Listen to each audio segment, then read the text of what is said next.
انتم خذوا راحتكم. لا اسمعني، انت خذ راحتك في الكلام، بس انا ما احب التدخلات اللي ثلاثه ضد واحد. لا مش تدخل كابتن، هو يقول حاجه احنا ما نحبهاش. لا على اساس انتم ونحن. من نحن ومن انتم؟ عشان بس نحن عرب. ما فهمتني الله يسلمك. اول شيء احمد انا معاكم.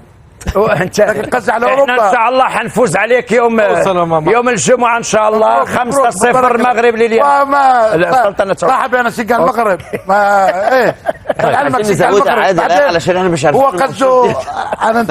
لا لحظه انتوا قصدك ايش؟ ان افرق بين العرب ولا لا مش فرق بالعرب. اقسم بالله انا ما عندي. اقسم بالله في المغرب كل بيتابع البطولة السعودية والبطولة القطرية في الدوري القطري. انت قصدك انت ايش قلت انتوا انا بفرق بينكم. قبيله قلت لنا انا والزميل التونسي انتم في لا على الكورة مش تفريق عربي. لا انت قومي انا اكثر منك قومية. لكن قصدي على التطوير بس. لا خالد لا يفكرنا. لا اوكي صافي فهمت. لا باللهجات بس باللهجات يعني باللهجات. يعني هسه مثلا الكابتن يقول له يا ولدي، احنا انا بالعرب يا ولدي يعني شنو ممكن انك تختلف يعني فرق بس اللهجات. هو بس نحط النقاط. بجيك على ابن الشيخ. حاضر.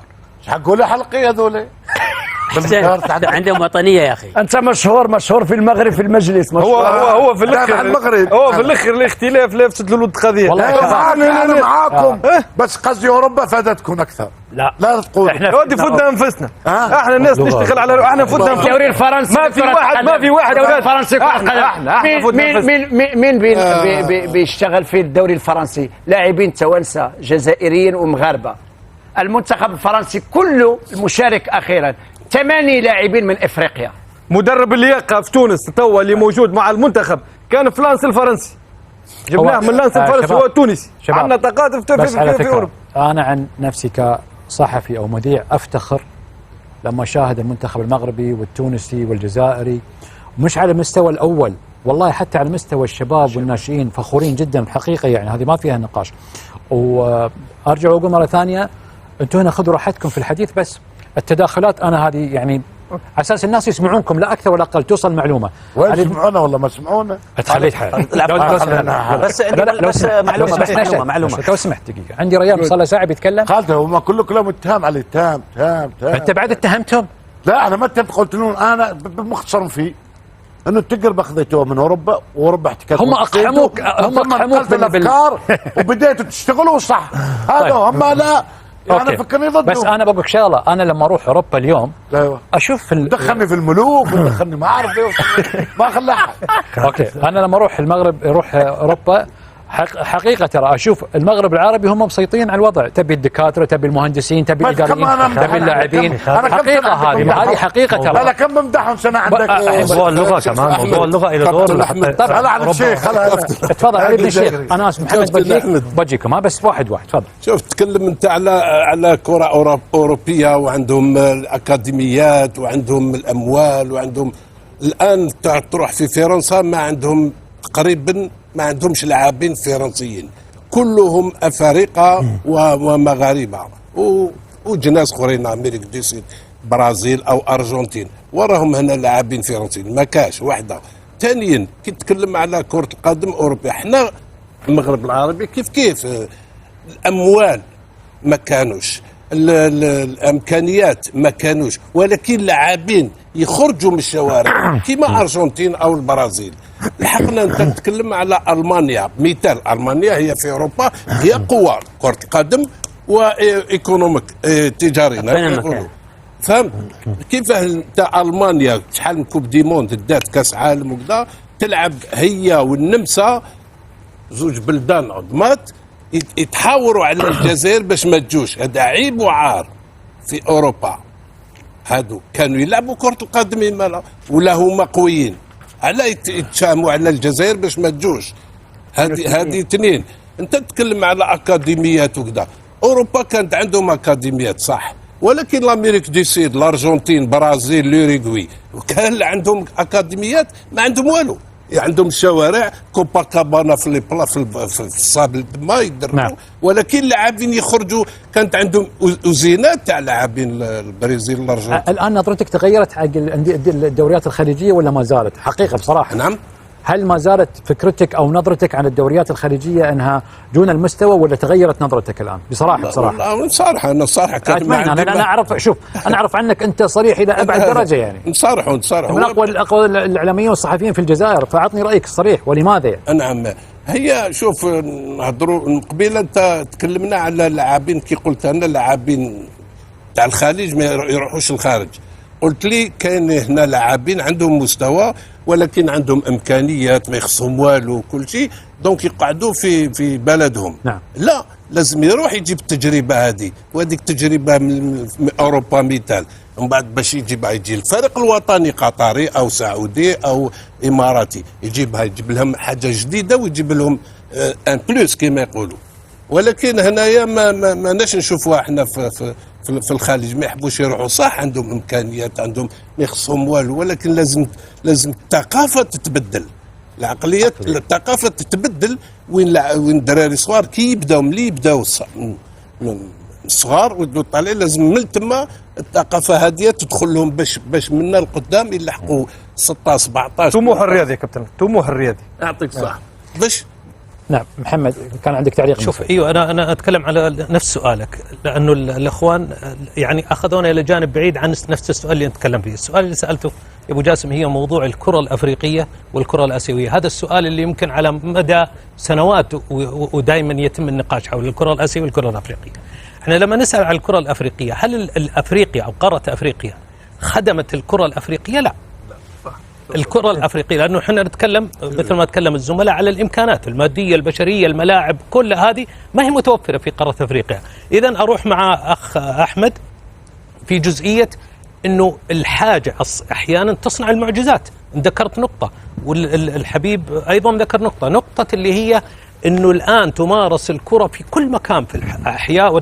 الآن تبحث في المجتمعات الخليجية ما في أحد يمارس الكرة، ذهبوا إلى مستوى من الرفاهية أني ألعب البلاي ستيشن أفضل من أني ألعب وأذهب إلى الملعب وأحفر في الصخر. لذلك الأحيان الحاجة تصنع المعجزات. لذلك اللي حصل في أفريقيا أنه هجرة نعم. وقد يكون يعني هجرة جماعية صنعت مواهب حقيقية في أوروبا، صنعت مواهب حقيقية. قد أستثني الجزئية اللي ذكرها حبيبنا في موضوع الأكاديمية في المغرب. الأكاديمية في المغرب حقيقة عمل كبير جدا، لكن برضو نسأل على كم مدى سنوات. لكن مثل ما نبدأ ونعيد ونزيد على موضوع الكرة الآسيوية والكرة الأفريقية، يعني أنا أعطيك مثال، مثلا اللاعبين السعوديين، في لاعبين سعوديين، اللاعب اسمه الجابر، هذا من أفضل المواهب في أوروبا الشرقية في آخر 2 أو 3 سنوات. تخيل مجرد ما بدأ يبرز ويثبت نفسه في أوروبا الشرقية جاء له عرض من أحد الأندية السعودية بقيمة 5 ملايين أو 10 ملايين، واللاعب لا يتجاوز 18 سنة أو 16 سنة. لذلك اضطر أنه يترك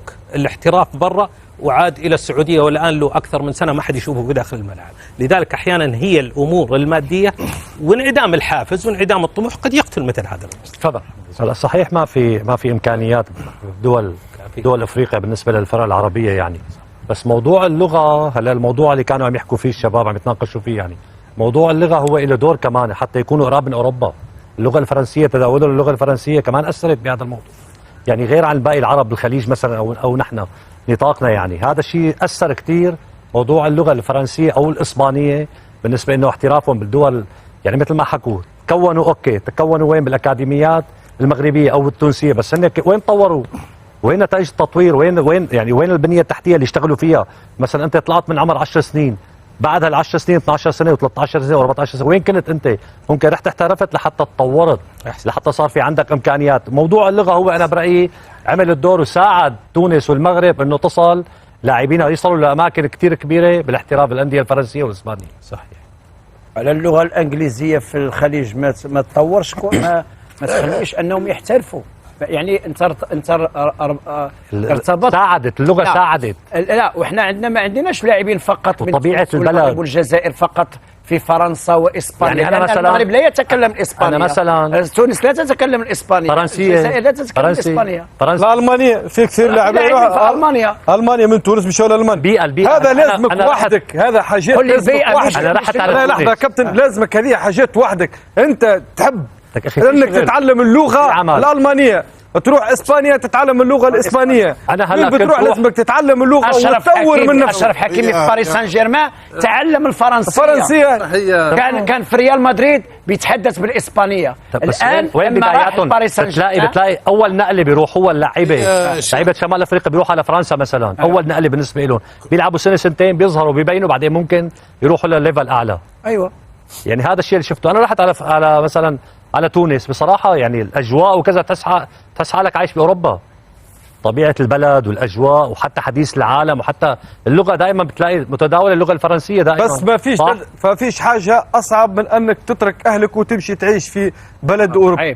ماك نفس في بلدك تحكي بالعربي. هذيك المناطق اقرب بالنسبه لنا. شوف اي انسان يحب يطور نفسه ويمشي ويصير نجم أكيد ويلعب أكيد. في الاكبر الانديه الاوروبيه، فما تضحيات لازمك تتعدى بها. هذا لا شك ولا اختلاف فيه. فما حاجات تترك الاهل وتمشي تتعلم اللغه، تشتغل، تدخل في الثقافه نتاعهم، تطور من نفسك عشان توصل وتولي نجم كبير. انتوا اقرب.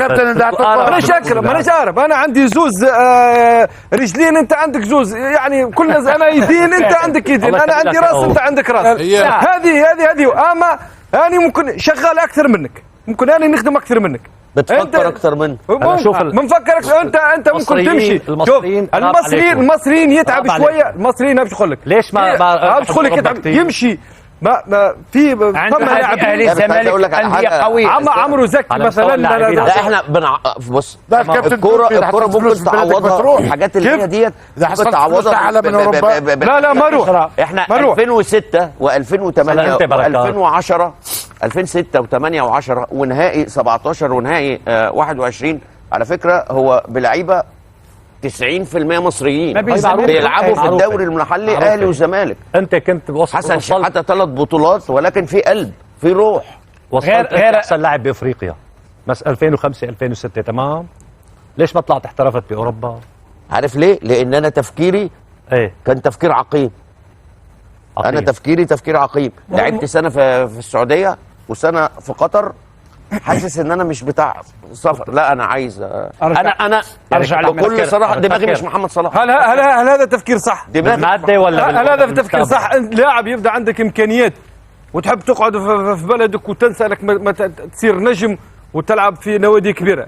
تفكير غلط. هذا علاش احنا العرب لازم نطور شوي من انفسنا، نطور حتى في المخ، نطور. عندنا الامكانيات بس لازم نطور شوي نمشي نروح نلعب في فريق في اوروبا، ما نرجع يا كابتن انا تعديت بالعقليه.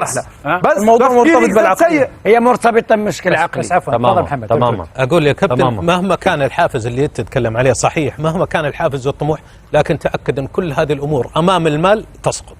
اذا وجد المال تسقط. لا فما لاعبين في تونس جاهم عروض مغريه في الخليج وراحوا اوروبا باقل فلوس بعد ما تشبعوا. ممكن تشبعوا اوروبيا. لا ما تشبعش اوروبا. كان في تونس جاء فريق من الخليج وجاء فريق من اوروبا، هذا فيه برشا فلوس وهذا فيه شويه فلوس. خير الطموح الرياضي على المال. صغير بالعمر شوي، صغير بالعمر ممكن. يا علي انا قلت لك صارت لي انا في الجزائر ما كنا نلعبوا بدون فلوس، ما كانش الفلوس، كنا اماتور، ما كانش الفلوس.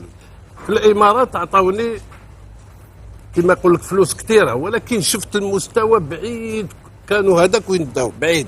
اخترت ان نولي الجزائر لان نحب نلعب كره القدم. بس انت يعني اسمح لي، انت شخص وليس مش يعني الامثله اللي انتم قاعد تعطونا اياها صحيح ان هناك من يرفض الاحتراف في الخليج او حتى في بعض الانديه، ولكن مش الكل، يعني ما نعمم الفكره. هناك البعض خلينا نقول البعض يقول لك يعني الان احمد عزام شو يقول لك؟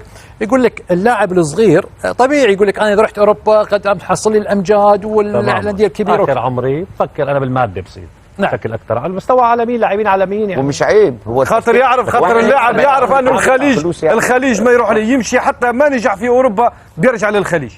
هذه هي الامكانيات الماديه. شوف الامكانيات الماديه ما تخليش لاعب الخليجي انه يمشي لاوروبا يحترف. لماذا؟ لان عنده كل الظروف، الامكانيات، ملاعب عملاقه، ظروف مواتيه، بنيه تحتيه رياضيه متكامله. مش الخليج كله 3 دول، هي 3 دول، ما الخليج الثاني اقل. يعني مثلا عندك قطر والامارات السعوديه، اما الكويت وعمان والبحرين اقل، حتى الرواتب اقل، ملاعب اقل. طيب اوكي هذا حقيقة عشان نعرف. اوكي بس نكتفي بهذا القدر. عندي جولة من المراسلين، خلينا نروح لهم ونشوف مراسليننا. فاصل ونرجع معاكم ونفتح معاكم ملف اليوم الأول لكأس العرب، مباراة تونس بكرة مع منتخب سوريا، وأيضا الافتتاح، وأيضا مباراة منتخبنا الوطني اللي راح يقابل المنتخب الفلسطيني.